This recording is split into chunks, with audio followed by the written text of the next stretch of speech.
MLA এর মাইনে কত জানেন? আচ্ছা, যারা জানেন না তারা একটু হাত তুলুন তো। যারা জানেন না হাত তুলুন। পেছনের লোকগুলো যারা আছে জানেন? তাহলে আমাদের না জানার সংখ্যা বেশি।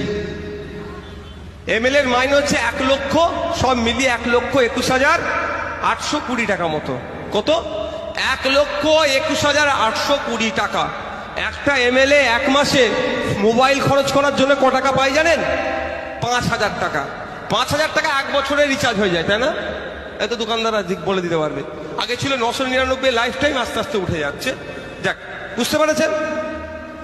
তাহলে আপনি এমএলএ কে, সে বিজেপিরই হোক, আইএসএফেরই হোক, কংগ্রেসের হোক, যারই হোক, তৃণমূলের হোক, তাকে এমএলএ আমাকে নেতা বানানোর জন্য মাথা ফাটাচ্ছেন কার? ভাইয়ে।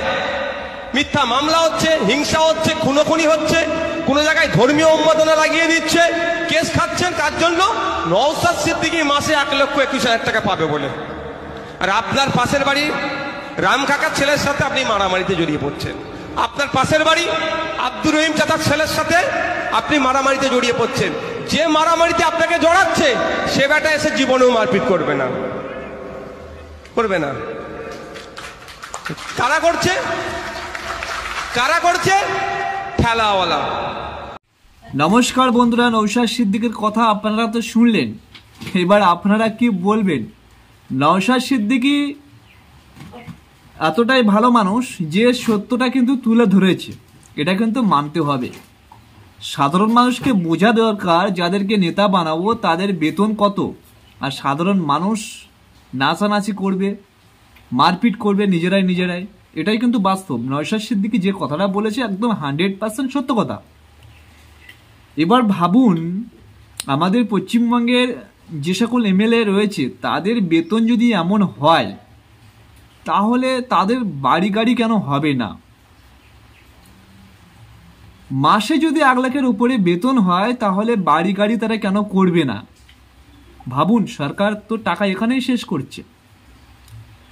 আর সাধারণ মানুষ 10,000 12,000 টাকা করে কাজ করছে কলকাতার বুকে, কর্মসংস্থান নেই। আজকে রাজনীতি করতে করতে সত্যিই পশ্চিমবঙ্গটা শেষ হয়ে গেছে। তো নওশাদ সিদ্দিক যেটা বলেছে সেটা কিন্তু বাস্তব কথা এবং সত্য ঘটনা তুলে ধরেছে। এটা সাধারণ মানুষকে বোঝা দরকার। আর আমি শুধুমাত্র এই ভিডিওটা তুলে ধরেছি সাধারণ মানুষকে বোঝানোর জন্য। অনেকেই জানে না একজন এমএলএর বেতন কত, কিন্তু নওশাদ সিদ্দিকী কিন্তু সেটা তুলে ধরেছে। ভাঙড়ের বিধায়ক উনি জানেন হয়তো, তো সেই বিষয়টা কিন্তু তুলে ধরেছেন। কারণ ওনারা বিধায়ক, ওনারাই একমাত্র বুঝবে, আমি কিন্তু বুঝি না। তো ওনার বক্তৃতা আমি আপনাদেরকে তুলে ধরলাম। এবার সাধারণ মানুষকে তো বোঝার চেষ্টা করতে হবে। এবার হ্যাঁ, আপনাদের ব্যক্তিগত মতামত থাকতে পারে যে উনি ভুল বলেছে না ঠিক বলেছে, না আমি ভুল বলেছি না ঠিক বলেছি। ঠিক আছে, তো সবাই ভালো থাকবে।